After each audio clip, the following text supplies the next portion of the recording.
Siyempre, concern rin po natin na, ayun, although private yung nag-operate po nito at dito sa Navota, siyempre, kung nakaka-apekto sa ibang bayan, ayaw rin natin na mangyari yun. So talagang minamadali natin. Kaya nga sabi ko sa inyo, yung task force, create po yan.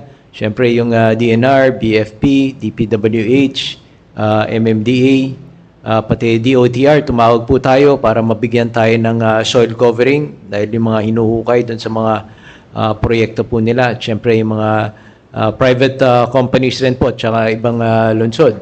Yung ibang nanghiram na rin tayo ng tanker sa Maynilad, padala na rin ng prime infra ng tugboat na may bomba. Okay, at syempre, napag-usapan rin namin ni Mayor dahil nasabi ni SK kanina yung kalusugan. So, bukas po yung ating hospital para sa lahat ng residente po ng inyong lugar po.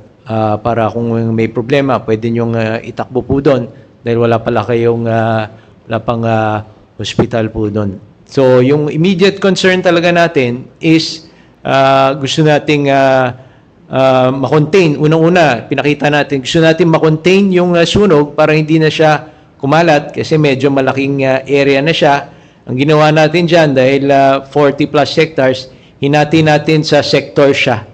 So, para madaling i-identify. Tapos, iba-ibang grupo ang gumagawa o nagtatrabaho sa bawat sektor. Pero talagang masusupulan to kung natapunan natin ng soil covering na sana kung na-implement yung rehabilitation plan ay hindi sana mangyari ito. Kasi nung nag-ooperate ito, pag ganitong panahon na ng summer, mainit, talagang dinidiligan yan.